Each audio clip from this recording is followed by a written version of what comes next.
الرحيم الحمد لله الذي هدانا لهذا وما كنا لنهتدي لولا أن هدانا الله والصلاة والسلام على أشرف الرسل وأكرم البشر الذي أرسله الله بالحق بشيرا ونذيرا وداعيا إلى الله بإذنه وسراجا منيرا. أما بعد فقد قال الله سبحانه وتعالى بعد أعوذ بالله السميع العليم من الشيطان الرجيم إنما أموالكم وأولادكم فتنة. معزز خواتین و حضرات، اللہ مالک العلام رب ذوالجلال والاکرام کی انگنت لا تعداد بے شمار نعمتوں میں سے ایک بڑی عظیم نعمت اولاد بھی ہے. عام طور پر ہمارے ہاں یہی سمجھا جاتا ہے کہ اللہ نے کوئی بھی نعمت عطا کی، الحمدللہ کیا دیا، حق ادا ہو گیا. یہ بات غلط ہے. ہر نعمت اس کا شکر ادا کرنے کا اپنا ایک انداز ہے. میں سن رہا تھا ہمارے عام بھائیوں کو اس بات کا علم نہیں ہے کہ ہمارے محترم قاری صاحب اللہ تعالیٰ ان کی آواز کی راغنی چاشنی میں اور برکت عطا فرمائے. قرآن مجید کو مختلف لہجوں سے پڑھ رہے تھے. اب جیسے میں نے عرض کیا، یہ عام آدمی نہیں سمجھتا، یہ مقام اتنی جلدی نہیں آتا. اب جن کو رب کائنات نے خوبصورت آواز سے نوازا، اس نعمت کا شکریہ کیسے ادا کریں گے کہ رب کائنات نے جو ان کے سینے کو قرآن کے لیے کھولا ہے، اس اللہ کی نعمت کو آگے منتقل کریں، لپیٹ کر قبر میں نہ لیں.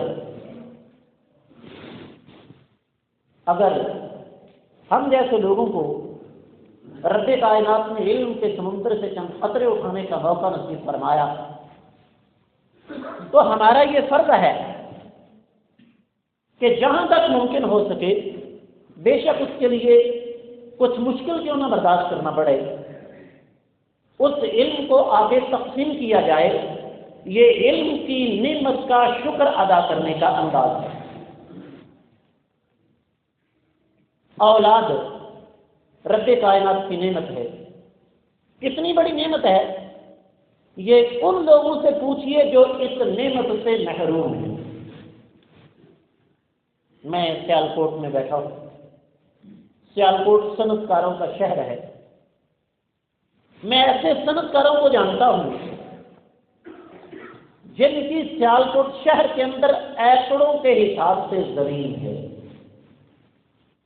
فیکٹریوں میں 5-5 ہزار ملازم ہیں، لیکن اولاد کی نعمت سے محروم ہے. ذالک فضل اللہ یؤتیہ من یشاء. آج کا ہمارا موضوع آپ لوگوں کے لیے تھوڑا سا عجیب و غریب ہے. وجہ اس کی کیا ہے؟ ہمارے کان آج تک یہی کچھ سننے کے قائل ہیں.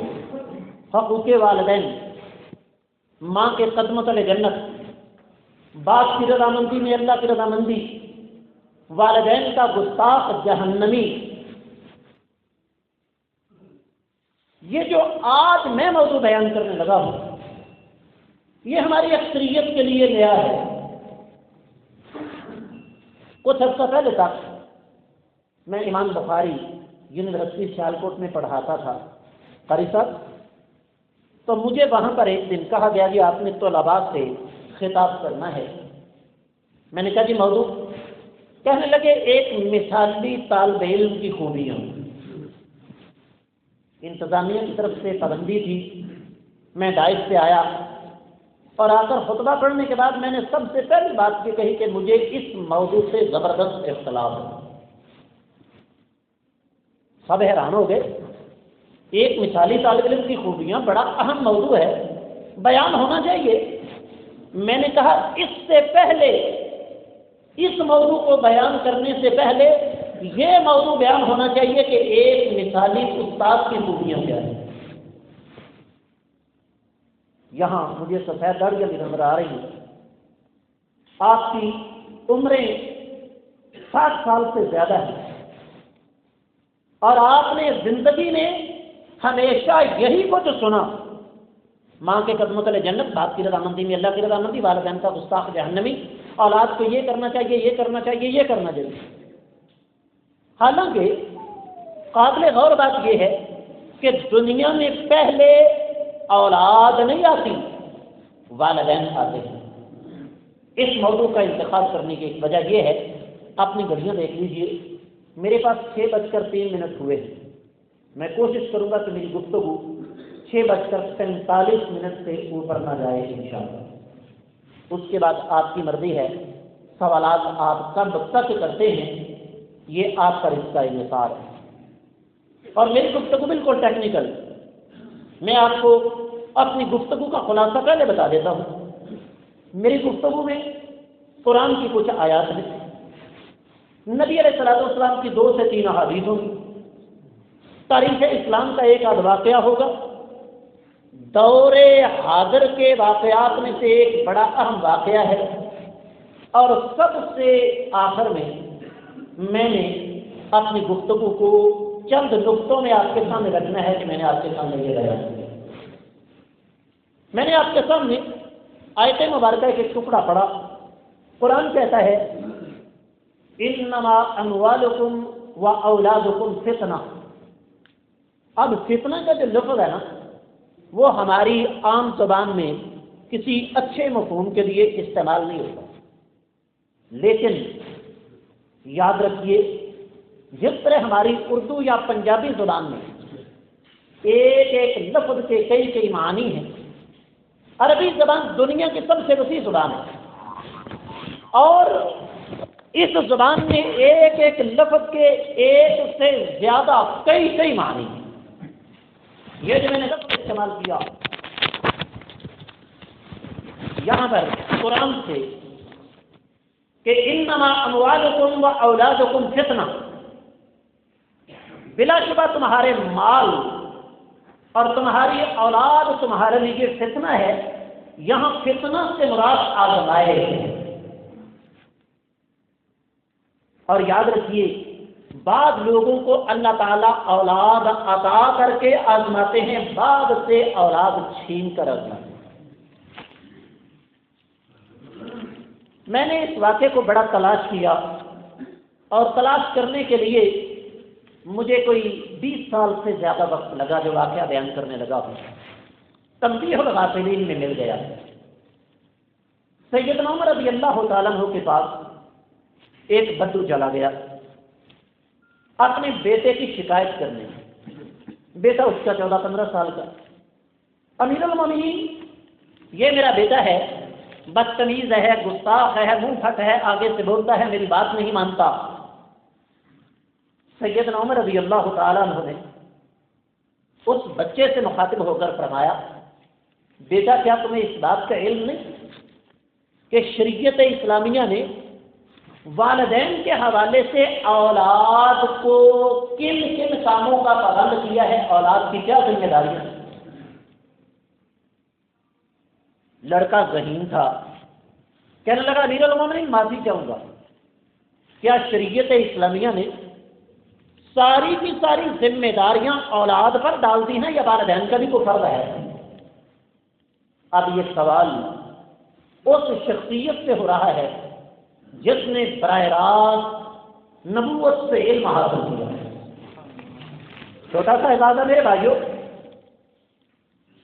آپ لوگوں کو جب یہ اطلاع ملی کہ ایک مسکین سا آدمی جسے رب کائنات نے سیالکوٹ کے کھیتوں سے اٹھایا اور مدینہ منورہ لے گیا، تو یقیناً آپ کو اس بات کی خوشی ہوئی تو ہم تو ان کے قدموں کی خاک نہیں جنہوں نے براہ راست کائنات کے امام صلی اللہ علیہ وسلم کے سامنے بیٹھ کر علم حاصل کیا، ان کے بارے میں کیا کریں؟ اب ان کا جواب سنیے۔ سیدنا عمر رضی اللہ تعالیٰ نے فرمایا، ایک باپ کی اولاد کے حوالے سے 3 ذمہ داریاں ہیں۔ میرے پاس ایک کتاب ہے عربی زبان میں، قاری صاحب، مسئولیت الاب المسلم فی تربیت الولد فی ایام الطفولہ۔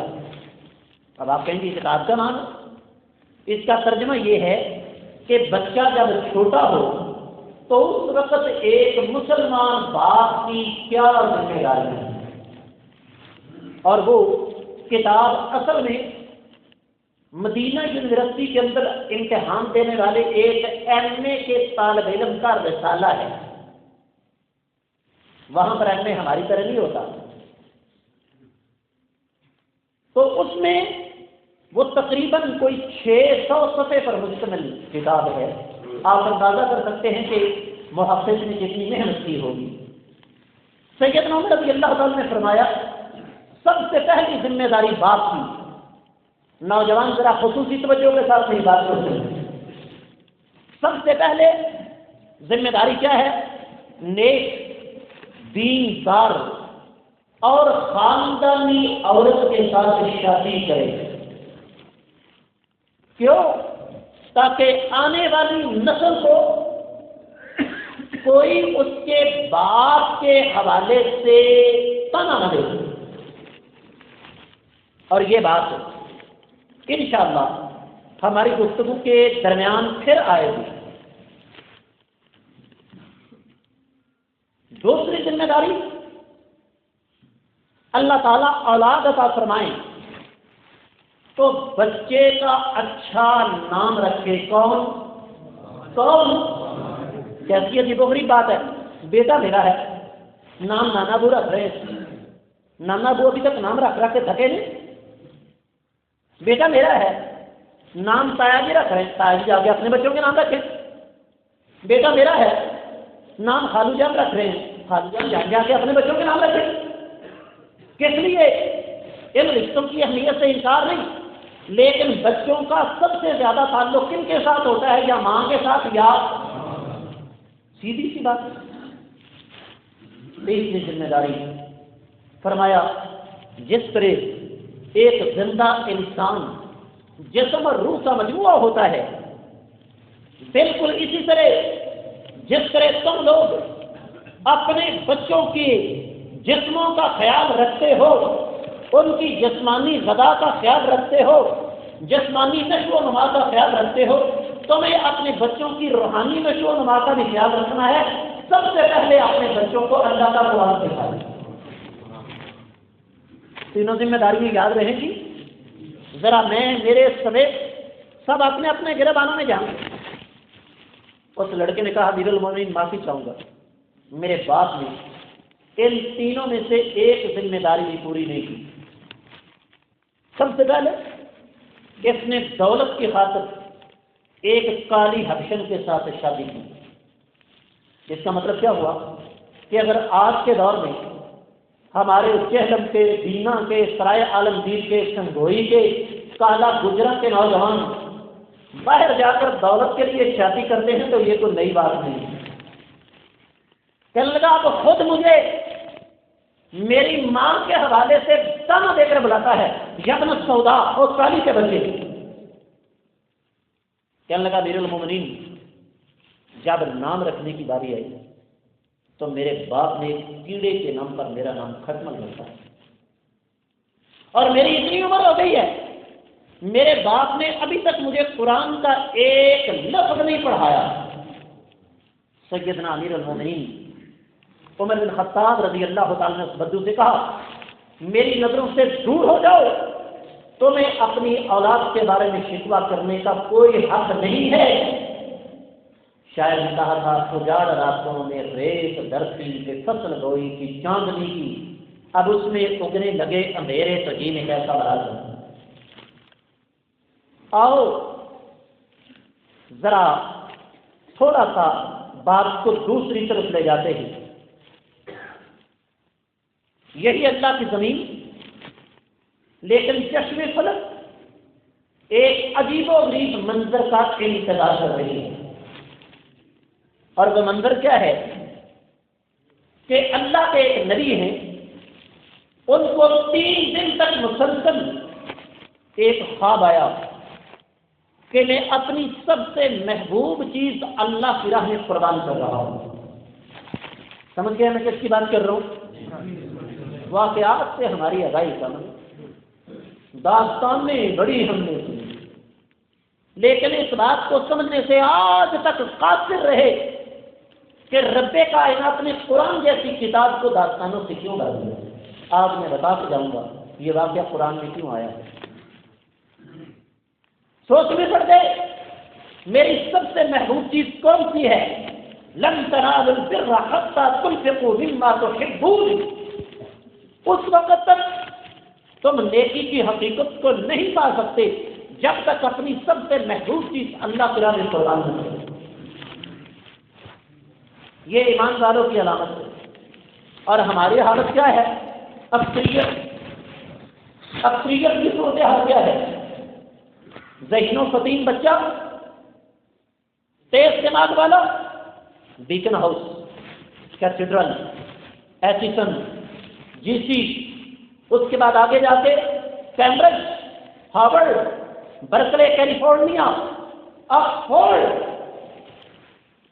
اور جو بیچارہ نہ اسکول پہنچ سکا، نہ اسکول میں چل سکا، نہ کالج میں جا سکا، نہ تو کھیتی باڑی کر سکا، نہ کسی اور کام آ سکا، جو سب سے بیکار بچہ ہوتا ہے، ہماری اکثریت اسے کہاں بھیج دیتی ہے؟ کوئی بات باہر سے نہیں کروں گا، یہ ہماری دل سے محبت کی حالت ہے۔ نتیجے پر پہنچے کہ میرا بیٹا اسماعیل مجھے بڑا ہی عزیز ہے۔ بھائیو،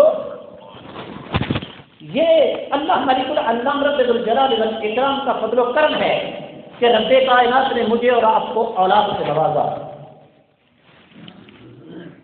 اب اللہ کے نبی سیدنا ابراہیم علیہ السلام 2 راہیں پر کھڑے، ایک طرف رب کائنات کا حکم اور دوسری طرف بیٹا عمر کے اس حصے میں، بزرگوں، جہاں ہم کہا کرتے ہیں کہ جب باپ اور بیٹے کے جوتے کا سائز ایک ہو جائے نا تو باپ کو بیٹے کے ساتھ سوچ سمجھ کر بات کرنی چاہیے۔ یہ ہے ایک فطری سسٹم۔ کیوں؟ بطور استاد جو میرا رویہ 8ویں 9ویں یا 10ویں کے طالب علم کے ساتھ ہے، ایم اے کے طالب علم کو میں ویسے ٹریٹ نہیں کر سکتا، فرق ہے نا۔ اور بدنصیب ہے وہ والدین جو بچوں کی بڑھتی ہوئی عمر کے ساتھ ساتھ اپنے رویے میں تبدیلی نہیں لاتے۔ اب یہاں ہم اللہ کا قرآن لاتے ہیں، پر سب حوالہ آپ کے ذمہ ہے۔ اللہ فرماتے ہیں فَلَمَّا بَلَغَ مَعَهُ السَّعْيُ قَالَ يَا بُنَيَّ إِنِّي أَرَىٰ فِي الْمَنَامِ أَنِّي أَذْبَحُكَ فَانظُرْ مَاذَا تَرَىٰ۔ کرسر کون سی سورہ مبارکہ ہے؟ سورۃ الصافات۔ اور یاد رکھیے یہ آپ نے جا کے آیت مبارکہ تلاش کرنی ہے، ترجمے کے ساتھ پڑھنا ہے اسے۔ میں کسی کی بات نہیں کرتا، میں جب بھی اس آیت مبارکہ کو پڑھتا ہوں ایک عجیب و غریب احساس میرے اندر جنم لیتا ہے۔ کیوں؟ یہ اللہ کا قرآن ہماری تربیت کے لیے۔ اللہ فرماتے ہیں بیٹا جب بڑا ہو گیا تو یہ نہیں کہا کہ اے میرے بیٹے، میں نہیں جانتا آپ کی علاقائی زبان میں بیٹے کو کیا کہتے ہیں؟ کیا کہتے ہیں جی؟ پتر۔ ٹھیک ہے، اس کا مطلب ہے ہماری اور آپ کی پنجابی یہ تھی، ٹھیک ہے جی۔ اور جس پتر پر زیادہ پیار آ جائے تو اسے پتری بنا رہے ہیں۔ کیا خیال ہے بزرگوں؟ ہے نا مسئلہ؟ بیٹی کو محبت سے بٹیا کہہ دیتے ہیں۔ یہ اس میں تصویر ہے جس میں چھوٹائی کے معنی پائے جاتے ہیں، اور یہ دنیا کی ہر زبان میں پائے جاتے ہیں۔ آپ اپنی زبان میں ترجمہ کرتے ہیں، بیٹا بڑا ہو گیا تو فرمایا اے میری پتری، میں نے خواب میں دیکھا ہے میں تجھے ذبح کر رہا ہوں۔ بیٹا ذرا سوچ سمجھ لو اس معاملے میں تمہاری کیا رائے ہے؟ نبی کو اللہ نے حکم دیا، نبی کیا پوچھ رہا ہے؟ رائے کس لیے؟ اس لیے کہ میرے بھائیوں انبیاء کی تربیت عرش والا رب کیا کرتا ہے، اور یہی تو تربیت ہے جو رب کائنات قرآن کے ذریعے میری اور آپ کی کرنا چاہتے ہیں۔ وہ سلسلہ نہیں کہ جناب ادھر لیٹ تیرے گلے پہ چھری چلاؤں، میرے اللہ نے حکم دیا ہے اور اللہ کا حکم کبھی نہیں چل سکتا، تو ایک بیٹا ہے، تیری جگہ کروڑ بیٹے ہوتے وہ بھی قربان کر دیتا۔ جذباتی طور پر تو یہ بات درست ہے، اور آگے سے بیٹا کہہ دیتا جاؤ کام کرو، جا کسی اور کا گلا کاٹ لو، اپنے گھر پہ چھری چلا لو، میرا گلا فالتو ہے کیا رہ جاتا آپ کے پاس؟ بھائی نہیں، یہ تربیت ہوتی ہے۔ اب دوبارہ سنیے، فلما بلغ معه السعي قال يا بني إني أرى في المنام أني أذبحك فانظر ماذا ترى۔ اے میرے پیارے بیٹے، میں نے خواب میں دیکھا ہے میں تمہیں ذبح کر رہا ہوں، اس معاملے میں تمہاری کیا رائے ہے؟ بیٹا بھی نبی کا ہے، تربیت یافتہ بیٹا ہے۔ قرآن نے کیا کہا؟ قال یا ابت افعل ما تؤمر۔ ابا جان آپ کو جو حکم دیا گیا ہے آپ کر گزریے۔ نبی رائے پوچھ رہا ہے، بیٹا کہہ رہا ہے آپ کو جو حکم ملا ہے آپ کر گزریے۔ ستجدنی انشاء اللہ من الصابرین۔ سادہ زبان میں ترجمہ یہ ہے، اگر عرش والے رب کو منظور ہوا تو آپ کا یہ بیٹا کبھی چھری کے نیچے سیدھ نہیں ہے۔ اقبال نے تڑپ کر کہا یہ فیضان نظر تھا یا کہ مکتب کی کرامت تھی، سکھائے کس نے اسماعیل کو عذاب نظر۔ میں نے کہا اقبال اگر تو نے حالات کا جائزہ لیا ہوتا، میری بیٹیاں اور بہنیں ذرا توجہ کے ساتھ بات کو سنیں، اگر تو نے حالات کا جائزہ لیا ہوتا تجھے یہ پوچھنے کی ضرورت پیش نہ آتی کہ سکھائے کس نے اسماعیل کو عذاب فرزندی۔ بابا جی ابراہیم علیہ السلام تو چھوٹے سے اسماعیل کو ان کی والدہ سمیت لقب صحرا میں چھوڑ کر چلے گئے تھے۔ اسماعیل علیہ السلام کی تربیت کس نے کی؟ بھائیو اللہ کی قسم اٹھا کے کہتا ہوں، بیٹے آج بھی اپنے باپ کے ہاتھ کے زبان پر نہیں، ہاتھ کے اشارے سے نہیں، آنکھ کے اشارے پر اپنی گردنیں کٹوانے کے لیے تیار ہے، لیکن شرط یہ ہے کہ اسماعیل علیہ السلام کی ماں جیسی تربیت لے کر اور ابراہیم علیہ السلام جیسا لگو رہ جائے گا۔ ہم نے کیا سمجھا؟ یہ معاملہ اتنا آسان ہے؟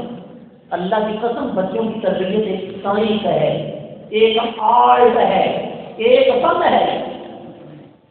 وعدہ کیا تھا ایک حدیث مبارکہ سناؤں گا، حدیث بڑی لمبی ہے، صحیح بخاری میں میرے خیال میں شاید سب سے لمبی حدیث یہی ہو، لیکن میں اس میں سے صرف وہ بات لوں گا جو ہمارے موضوع کے ساتھ تعلق رکھتی ہے، ورنہ اس حدیث مبارکہ میں پوری تفصیل نبی علیہ السلام نے بیان فرمائی کہ کس طرح سیدنا اسماعیل علیہ السلام اپنی والدہ سمیت یہاں پر ٹھہرے بیت اللہ کے بعد، کس طرح زمزم کا چشمہ پھوٹا، کس طرح یہ جگہ جو کہ عام گزرگاہ سے بڑی دور تھی یہ جگہ آباد کیسے ہوئی، لمبے واقعات ہیں۔ مختصر یہ ہے کہ سیدنا اسماعیل علیہ السلام کی شادی ہو گئی، جوان ہوئے، شادی ہو گئی، اللہ تعالیٰ کا حکم ہوا جاؤ ابراہیم علیہ السلام ذرا دیکھتے آؤ حالات کیا ہیں۔ سیدنا ابراہیم علیہ السلام آئے تو پریشان ہو گئے، میں کہیں راستہ تو نہیں بھول گیا، کس لیے کہ میں تو یہاں اپنی بیوی اور بچے کو چھوڑ کر گیا تھا، یہاں تو پورا شہر آباد ہو چکا ہے۔ وقتی طور پر ذہن سے یہ بات نکل گئی کہ میں نے ہی ہاتھ اٹھا کر یہ دعا کی تھی وَاجْعَلْ أَفْئِدَةً مِّنَ النَّاسِ تَهْوِي إِلَيْهِمْ وَارْزُقْهُم مِّنَ الثَّمَرَاتِ سورہ ابراہیم ہے جی. الہ العالمین اس معصوم بچے کو، اس نازک مزاج میری پیاری بیوی ہے، اس کو یہاں پر میں نے چھوڑ دیا آپ کے حکم سے. اب لوگوں کے دلوں کو کس طرف مائل کرنا آپ کا کام ہے. اللہ نے مائل کیا کہ نہ کیا؟ اپنی ایمانداری سے بتاؤ. اتنے سارے بچے بزرگ نوجوان تشریف فرما ہے، کون بد نصیب ہے جس کا دل بیت اللہ کو دیکھنے کے لیے تڑپتا نہیں؟ آپ تو یہاں بیٹھے ہیں 3,500 کلومیٹر کے فاصلے پر، ہم مدینہ بیٹھے ہوتے تھے 450 کلومیٹر دور. اللہ کی قسم عمرہ کر کے واپس پہنچتے مدینہ، دل بے چین رہتا. کب موقع ملے، کب اللہ تعالیٰ کے گھر کی زیارت کریں گے. علیہ السلام کی دعا کریں. پوچھا، یہاں ایک لڑکا تھا اسماعیل، وہ اپنی والدہ کے ساتھ کہا جو اس کی والدہ تو اللہ کو پیاری ہوتی ہے، لیکن اسماعیل اب لڑکا نہیں رہا، اب وہ شوہر بن چکا ہے. دروازے پر پہنچے. بیٹیوں والوں، اللہ تعالیٰ سب کی بیٹیوں کی عزتوں کی حفاظت کرے، اللہ تعالیٰ سب کی بیٹیوں کو نیک بنائے، اور جو کچھ پیغام دینے والا ان بیٹیوں کے حوالے سے اللہ تعالیٰ ہمیں اس پیغام پر عمل کرنے کی توفیق دے. دستک دی. ہاتھوں میں کھانا دروازے بنائی. کون؟ کہا ایک مسافر. فرمائیے. کہا اسماعیل کہاں ہے؟ وجہ کل بھی ہوں گے کہیں دھکے کھاتے شکار کے پیچھے. شوہر کی عزت کون بناتا ہے؟ قرآن نے ایک لفظ استعمال فرمایا. قاری صاحب کیا؟ اب میں نے آیت نہیں پڑھنی، میں نے ترجمہ پڑھنا ہے، آیت آپ سے پوچھوں گا. ٹھیک ہے، وہ تمہارا لباس ہے، تم ان کا لباس ہو. ہن لباس لکم وانتم لباس لکم. وہ تمہارا لباس ہے اور تم بھائیو. لباس پردہ رکھا کرتا ہے، لباس انسان کا وقار ہوا کرتا ہے. درست ہے یا نہیں؟ کہا اچھا بیٹے تمہارا کیا حال ہے؟ کہا جی کوئی حال نہیں. ایسی عورتیں آج بھی موجود ہیں. دنیا جہان کی نعمتیں لا کے قدموں میں ڈھیر کر دو، کھاتے ہی کوئی نہیں. کہا کیوں؟ کہا تازہ شکار کا گوشت کھا کھا کے میری تو طبیعت اتار دی. کہا اچھا ٹھیک ہے بیٹا میں چلتا ہوں. اسماعیل اگر آ جائے تو اسے میرا چہرہ بتا دینا کہ اس شکل کے بزرگ آئے تھے اور سلام کہہ رہے تھے، اور ساتھ کہہ رہے تھے کہ گھر کی چوکھٹ تبدیل کر لو، یہ چوکھٹ درست نہیں ہے. اب اگلی بات میرا نوجوان طبقہ خصوصی توجہ کے ساتھ سنیں.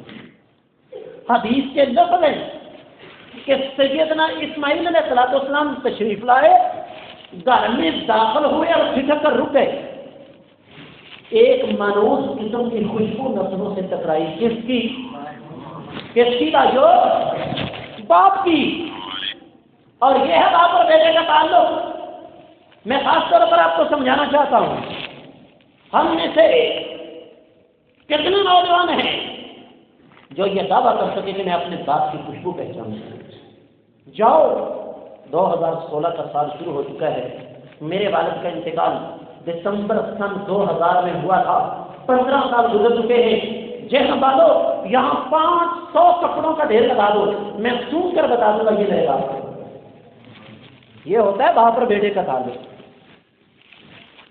کہا گھر میں کوئی آیا تھا؟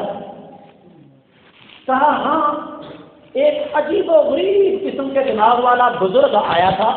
پوچھا جی اچھا کیا کہتے تھے؟ کہنے کی کہنا کیا تھا؟ ایک طرف تو کہہ رہے تھے حال چال پوچھا تھا آپ کا، جو آپ نے مجھے مصیبت ڈالی ہوئی ہے میں نے وہ بتا دیا، اور اس کے بعد کہہ رہے تھے گھر کی چوکھٹ درست نہیں ہے، تو میں نے یہ کہا کہ گھر کو ہماری چوکھٹ تو ساری کی ساری ٹھیک ٹھاک ہے. کہا اچھا بی بی وہ جیسے تم کہہ رہی ہو نا مخبوط الحواس بڈھا، وہ رب کائنات کے قریب اور میرے والد محترم تھے، اور چوکھٹ اور کچھ نہیں وہ تم ہو. میرے ابا بھی مجھے بتا گئے ہیں کہ تم صحیح نہیں ہو جاؤ گھر میں. باپ اور بیٹے کا تعلق مینٹل کمبینیشن سے نہیں ہم آئیں گے. آگے چلیے. دوبارہ شادی ہوئی. اللہ نے پھر حکم دیا ابراہیم جاؤ ایک دفعہ جا کے پھر دیکھو کیا صورتحال ہے. دوبارہ گئے. گھر وہی ہے, شہر وہی ہے, لیکن گھر کا مکین بدل چکا ہے. بیٹیوں والوں توجہ. دستک دی. خاتون دروازے پر آئی. دیکھا ایک نورانی چہرے والے بزرگ کھڑے ہیں. سلام کیا. فرمایا بزرگوں فرمائیے. کہا بیٹے اسماعیل کہاں ہے؟ یہ بھی کسی کی بیٹی ہے, وہ بھی کسی کی بیٹی تھی. کہا جی وہ تو شکار پر تشریف لے رہے ہیں. کتنا فرق ہے؟ کہا اچھا. کہا بزرگوں ہم تک تشریف لائیے. جو ممکن تھا ہاتھوں تو وعدے کی. فرمایا بیٹا تمہارا کیا حال ہے؟ کہا کہ رب کائنات کا اتنا زیادہ احسان ہے کہ ہم اللہ کا شکر ادا کریں گے. کہا وہ کیسے؟ کہا تازہ شکار کا گوشت کھانے کو ملتا ہے, زمزم کا پانی دنیا کا سب سے بہترین پانی پینے کو ملتا ہے ہمیں. اور کیا ہے اپنی ایماندار سے بتائیے کیا اس صورتحال میں اور سابقہ صورتحال میں کوئی فرق ہے؟ لیکن فرق کہاں ہے؟ تربیت میں. یہ والدین کی تربیت یافتہ بیٹی ہے. بیٹیوں والوں یہ ہمارے گھروں میں امانتیں ہیں. ان کو اس بات کا سبق پڑھانا ہے کہ بیٹا تمہارا جینا اور مرنا تمہارے والدین سے. تمہاری زندگی تمہارا جینا اور مرنا تمہارے شوہر کے ساتھ ہے. کیوں؟ وہ تمہاری زندگی کا ہم سفر ہے. اگر وہ دھوکہ رہے گا تمہیں لینا پڑے گا, اگر وہ پیٹ بھر کر کھائے گا تمہیں ہی کھانا پڑے گا. کہا بیٹے میں چلتا ہوں, اسماعیل آ جائے تو میرا سلام کہنا اور کہنا چوکھٹ بالکل درست ہے, تبدیل کرنے کی ضرورت ہے. دوبارہ وہی واقعہ. اسماعیل تشریف لائے, خوشبو آئی. کہا گھر میں کوئی آیا تھا؟ کہا سرکار کوئی نہیں, اللہ کی رحمت آپ تمہارے گھر میں. بیٹی ہے نا یہ بھی. کہا کیا مطلب؟ کہا ایک نورانی چہرے والے بزرگ, اتنا شیریں لہجہ, اتنا شفقت بڑا محبت بڑا انداز میں بتا نہیں سکتا. کہا کوئی پیغام؟ کہا حال چال پوچھا تو میں الحمدللہ جس بہترین دور سے گزر رہی ہوں, جو بہترین زندگی مجھے اللہ نے نصیب فرمائی ہے, میں نے وہ بتایا اور اس کے بعد سلام کہا اور کہنے لگے گھر کی چوکھٹ بالکل درست ہے, تبدیل کرنے کی ضرورت نہیں. فرمایا بیوی کو اپنے لگتے نہیں تھے, وہ اپنے ہی تھے. کہا کیا مطلب؟ فرمایا وہ تیرے سسر اور میرے والد محترم سیدنا ابراہیم اللہ کے خلیل تھے اور تمہیں مبارک ہو کہ میرے ابا نے تمہیں بات کر دیا. میں نے شروع میں کہا تھا, میں دوبارہ اشارہ کروں گا. میرے بھائیو, اگر پہلی عورت کے اندر توکل کا جذبہ نہیں تھا, اس سے ابراہیم علیہ السلام کا کیا نقصان ہے؟ انہوں نے ان کے ساتھ کنفرم نہ رہنا تھا, ٹھیک ہے یا نہیں؟ زندگی ان کی اسماعیل علیہ السلام کے ساتھ گزرنا تھی. لیکن یہ ہے میرے رب کا سسٹم, میرے رب کا نظام. میں اور آپ اچھی طرح جانتے ہیں کہ سیدنا ابراہیم علیہ السلام کے دو بیٹوں کو اللہ نے نبوت دی. ایک کا نام سیدنا اسماعیل اور دوسرے کا نام سیدنا اسحاق علیہ السلام. سیدنا اسحاق علیہ السلام کے بیٹے سیدنا یعقوب علیہ السلام. یعقوب علیہ السلام کے بیٹوں کی تعداد 12 اور بنی اسرائیل کے قبیلوں کی تعداد بھی وہیں سے چلے. عیسیٰ علیہ السلام تک تمام انبیاء سیدنا اسحاق علیہ السلام کی اولاد سے آئے, لیکن سیدنا اسماعیل علیہ السلام کی اولاد سے ایک نبی دنیا میں آئے, نامی اسم گرامی محمد رسول اللہ صلی اللہ علیہ وسلم. میرے اللہ نے اس پہلی بیوی کو فارغ اس وجہ سے کروایا کہ قیامت تک آنے والا کوئی بدبخت یہ بات کہہ نہ سکے کہ محمد صلی اللہ علیہ وسلم تو اس عورت کی اولاد ہے جن کے اندر توکل کا جذبہ نہیں. بات آگے بڑھاتے ہیں. آج کے دور کا ایک واقعہ آپ کے سامنے رکھتا ہوں. دنیا کی ایک بڑی معروف کمپنی ہے، اس کا جنرل مینیجر گورا انگریز، اس کا واقعہ ساری دنیا کے میڈیا پر آیا۔ وہ آدمی کہتا ہے جی میں 1 گھنٹے کا $500 کماتا ہوں۔ دنیا میں دولت تو سب کچھ نہیں ہے، اور اس کا کہنا ہے کہ میں 24 میں سے 16 گھنٹے کام کرتا ہوں، ایک دن کی میری آمدنی $8,000 ہے۔ کتنے بنے گی پاکستان کے؟ 8 لاکھ سے زیادہ۔ اب وہ آدمی خود بیان کرتا ہے کہ میں ایک دن رات دیر سے گھر پہنچا تو میرا ایک ہی بیٹا ہے اور وہ جاگ رہا تھا۔ کہتا ہے dad can you forward me $50 please? ابا جان کیا آپ مجھے $50 ادھار دیں گے؟ کہتے ہیں میں بڑا حیران ہوں، یہ کیا بات کر رہا ہے؟ میں نے کہا بیٹے $50 اور ادھار؟ باپ اور بیٹے کا ادھار کیا ہے؟ تم مجھ سے 50,000 مانگو، 50 لاکھ مانگو، میرا سب کچھ تمہارا ہی تو ہے۔ یہ بات ہم بھی کرتے ہیں نا۔ کیا لگا نہیں، آئی نیڈ اونلی $50 لون، مجھے $50 چاہیے اور ادھار چاہیے۔ وہ بندہ کہتا ہے نا سوچ میں پڑ گیا، معاملہ کیا ہے پتا تو کرو۔ اس نے کہا بیٹا تم نے کرنے کیا ہے؟ میں اپنی زبان میں ترجمہ کرتا ہوں، ضروری نہیں کہ ہر بات انگریزی میں کی جائے۔ کہنے لگا ابا جی مجھے پتہ یہ چلا ہے کہ آپ کے 1 گھنٹے کی فیس $500 ہے، میں نے اپنا جیب خرچ جمع کر کے $450 جمع کیے ہیں، آپ سے $50 ادھار لوں گا، آپ کو $500 دے کر آپ سے 1 گھنٹہ لوں گا کیونکہ آپ کے پاس میرے لیے وقت۔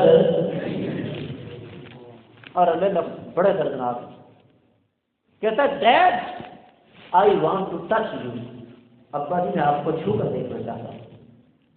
آئی وانٹ ٹو فیل یو، ابا جی میں آپ کو محسوس کرنا چاہتا ہوں۔ I want to play with you, ابا جی میں آپ کے ساتھ کھیلنا چاہتا ہوں۔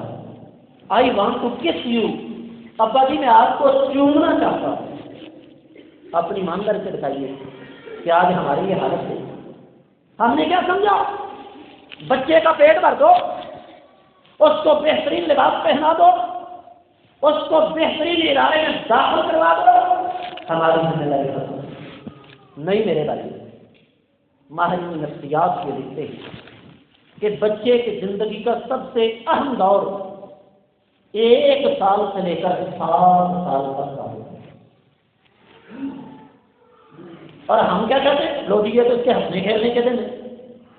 یہ وہ وقت ہوتا ہے بچہ جب بالکل ربڑ کی طرح ہوتا ہے، نرم پلاسٹر کی طرح، جس طرح مرضی ہو۔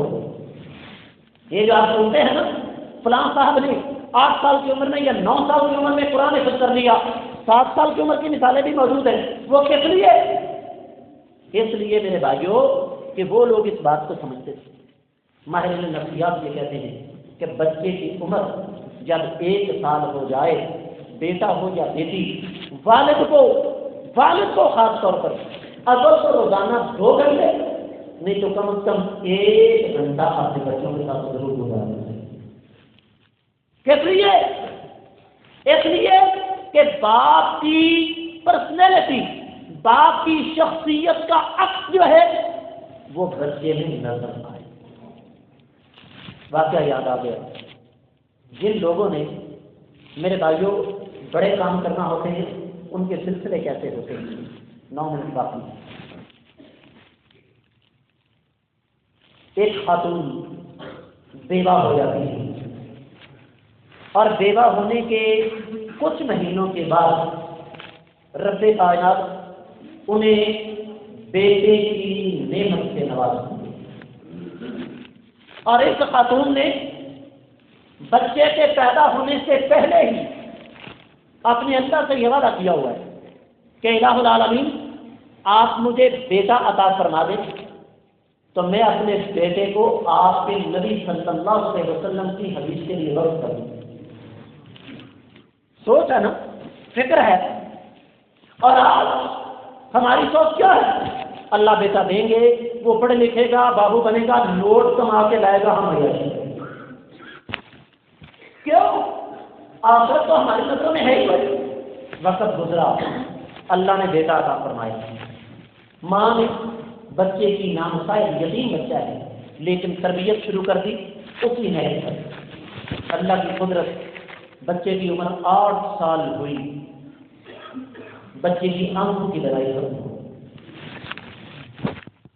رات کا وقت ہوا، ماں مصلی پہ کھڑی ہوئی، رب کائنات کے سامنے تڑپ، عرش والے کیا میری نیت میں کوئی فرق تھا؟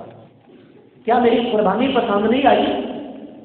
لیکن میرا ایمان ہے کہ آپ جو کرتے ہیں بہتر کرتے ہیں، آپ کے حکم کے بغیر کائنات کو کوئی ذرہ بھی ہل نہیں سکتا۔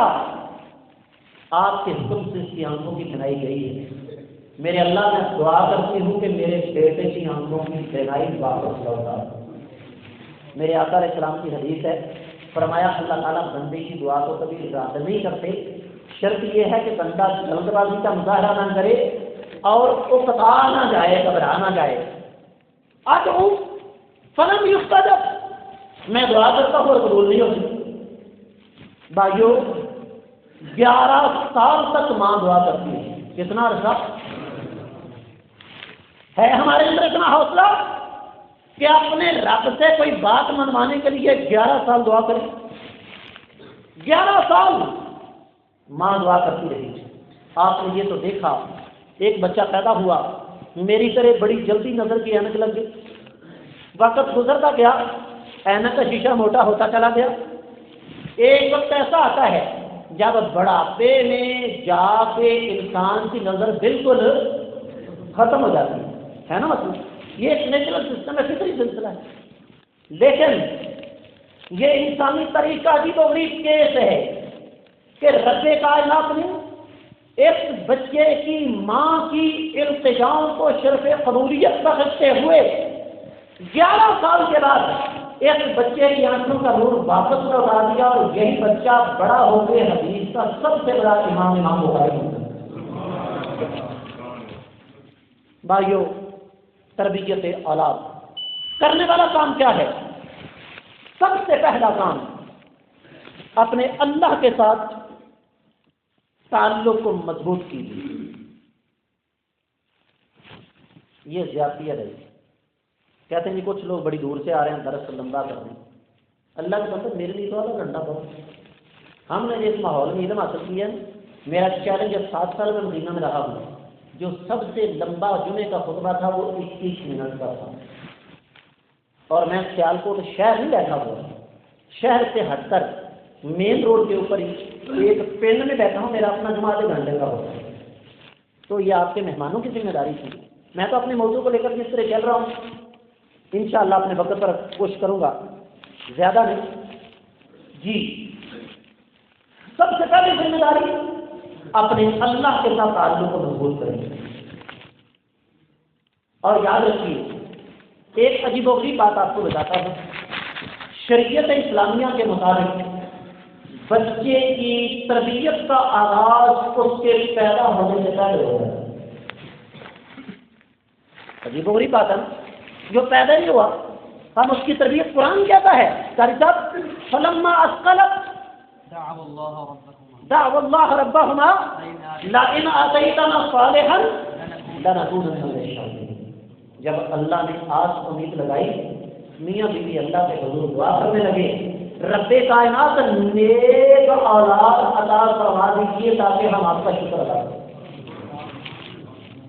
سب سے پہلا کام اپنے اللہ کے ساتھ تعلق کو مضبوط کریں۔ اور بات لمبی ہو جائے گی۔ مدینہ طیبہ میں مسلمان جب مکہ سے جا کے ہجرت کر کے مدینہ پہنچے، سب سے پہلے جس بچے نے جنم لیا ان کا نام ہے سیدنا عبداللہ بن زبیر رضی اللہ عنہ۔ اور عبداللہ بن زبیر کون ہے؟ سیدنا ابو بکر صدیق رضی اللہ تعالیٰ عنہ کے نواسے سیدنا زبیر بن عوام رضی اللہ تعالیٰ عنہ، جو کہ عشرہ مبشرہ میں سے ہیں، ان کے نقطۂ جگر اور سیدہ اسماء رضی اللہ تعالیٰ عنہا ان کی بارگاہ ہے۔ ماں نے پیدائش سے پہلے رب کائنات سے دعائیں کی۔ نمبر 2، اللہ تعالیٰ اولاد عطا فرمائے۔ جس طرح میں نے ابتدا میں آپ کی خدمت میں کیا، بچوں کا اچھا نام رکھنا اور سب سے پہلے یہ پلان کرنا کہ ہم نے ان کی روحانی تربیت کا بندوبست کیسے کرنا۔ اس کی وجہ میرے بھائیوں یاد رکھیے، جسم کمزور ہو جائے گزارا ہے، روح کمزور ہو جائے بیڑا غرق ہو جائے۔ نمبر 3، نبی علیہ الصلوۃ والسلام کا ارشاد گرامی ہے، فرمایا والدین کی دعا اولاد کے حق میں رب کائنات کبھی رد نہیں ہو۔ کیا بگڑ جاتا ہے؟ 5 وقت کی نماز ادا کی، اللہ کے حضور ہاتھ اٹھا دیے، عرش والے میری بیٹیاں ہیں، میرے بیٹے ہیں، آپ کی عطا کردہ نعمت ہیں، میرے اللہ ان کی حفاظت فرما، یا اللہ ان کو نیک بنا دے، یا اللہ ان کو اپنے دین کا خادم بنا، یا اللہ ان کے دل میں نرمی۔ کیا بگڑ جاتا ہے؟ اور چوتھی چیز جو سب سے زیادہ ہمیں اس حوالے سے، وہ یہ کہ میاں اور بیوی اولاد کی خاطر قربانی ہے۔ قربانی کس چیز کی؟ یہ نہیں کہ چھڑا مار کے لہو نکالنا، نہیں۔ یاد رکھیے، لڑکا اور لڑکی شادی سے پہلے ایک دوسرے کے لیے اجنبی ہوتے ہیں۔ کس قدر اجنبی ہوتے ہیں؟ ایک دوسرے کا چہرہ دیکھنا بھی ایک دوسرے کے لیے حرام ہوتا ہے، لیکن شادی کے بعد وہ تعلق قائم ہوا جیسے میرے آقا علیہ الصلوۃ والسلام نے ارشاد فرمایا، لم تر المتحابین مثل النکاح، اللہ کی زمین پر نکاح کر کے ایک ہو جانے والے میاں بیوی سے زیادہ محبت کرنے والا رشتہ اس میں ہے ہی۔ اور یاد رکھو، محبت بالادستی نہیں مانگتی، محبت قربانی مانگتی۔ چاہے میرے بیٹے ہو، بیٹیاں ہو، بہن ہو، بھائی ہو، سنو، اگر میری کوئی بہن اپنے شوہر کو جیتنا چاہتی ہے، اس کے پاس سوائے محبت کے اور کوئی راستہ نہیں۔ اور میرا کوئی بھائی، میرا کوئی بیٹا اگر اپنی بیوی کو جیتنا چاہتا ہے، اس کے پاس سوائے محبت کے اور کوئی راستہ نہیں۔ کل کی بات ہے، میرے ایک شاگرد نے مجھے فون کیا، کہتا استاد جی میں بھی بڑا پڑھا لکھا ہوں، میری بیوی بھی پڑھی لکھی اور ہم آپس میں لڑتے رہتے ہیں۔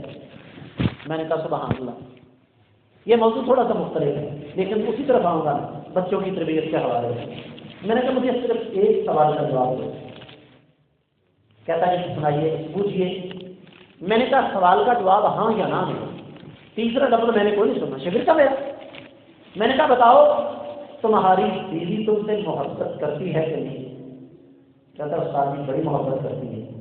میں نے کہا بیٹا تم فون میں ہو، میرے سامنے ہو، میں جوتا اتار کے تمہاری محبت شروع کر دوں۔ میں نے کہا جو محبت کرتی ہے اس کے لیے اپنا سب کچھ قربان کر دو۔ کہتا جی مردوں والی اکڑ بھی قربان کر دوں؟ میں نے کہا بیٹا یہ تو سب سے پہلے قربان کرنا پڑتی ہے۔ اور میں نہیں کہتا بھائیو بات دور نہ چلی جائے، کائنات کے امام صلی اللہ علیہ وسلم کا گھر ہے، میں 50 منٹ میں گفتگو ختم کر دوں گا، اس سے زیادہ میں نہیں جاؤں گا۔ اس کی وجہ آپ کے مہمان لے جائیں، ان کا کیا قصور ہے، یہ بیچارے بیٹھے ہوئے۔ اور آپ سے معذرت بھائی، میں نے آپ سے 45 منٹ کا وقت لیا تھا۔ بات کیا کر رہا تھا؟ نبی علیہ السلام کا گھر ہے، آپ علیہ الصلوۃ والسلام اپنی ایک بیوی کے پاس تشریف فرما، صحیح حدیث ہے۔ ایک دوسری بیوی نے غلام کے ہاتھ کھانے کی کوئی چیز لے لی، جس کے پاس بیٹھے ہوئے تھے اس نے کہا اچھا باری میری اور کھانا کسی اور جگہ سے آیا۔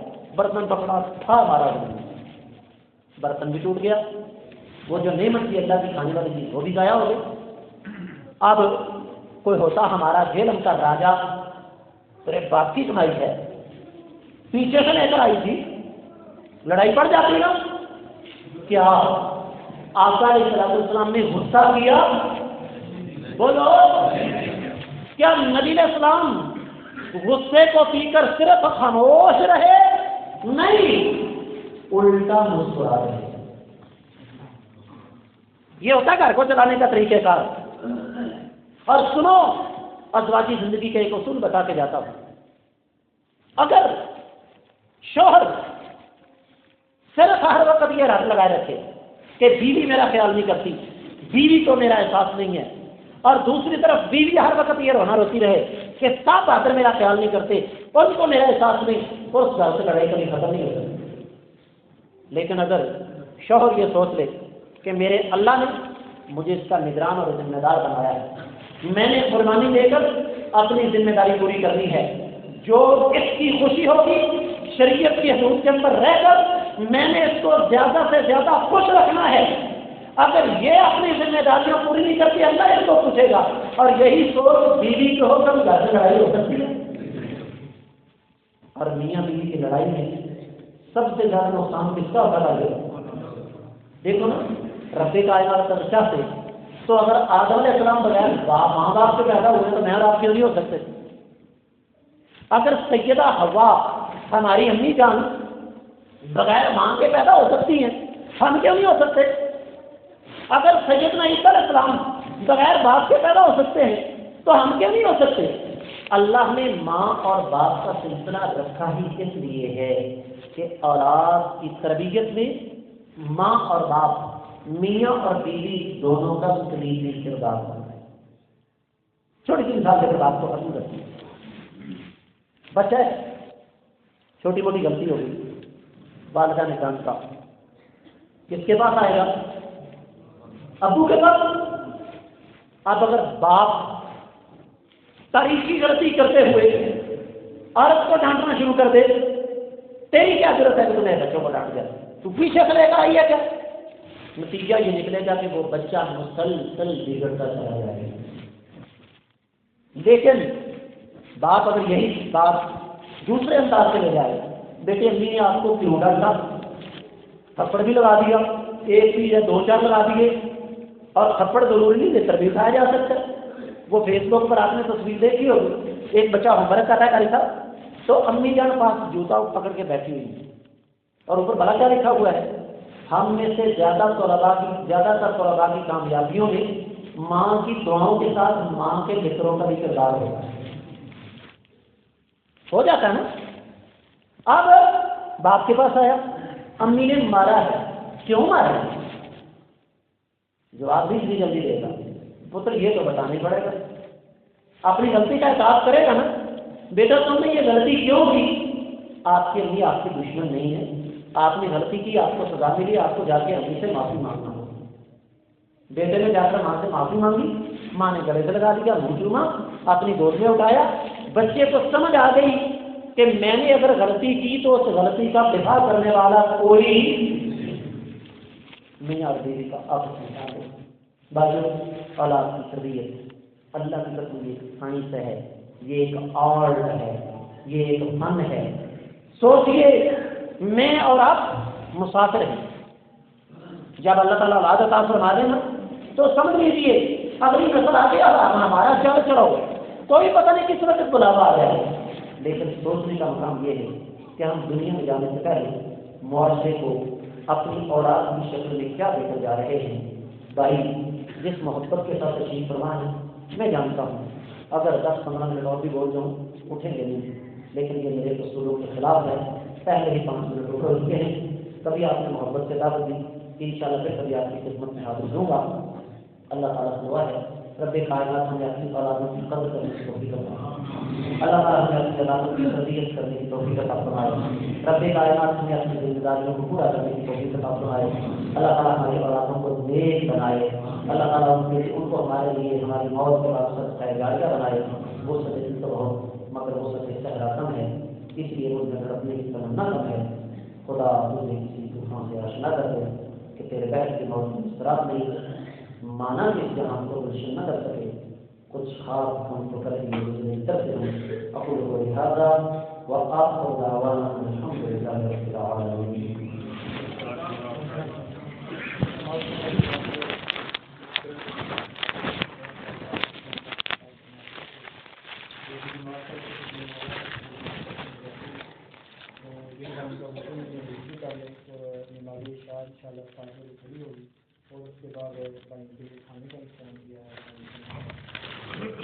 ہاں جی، آپ کے سوالات ادھار رہے.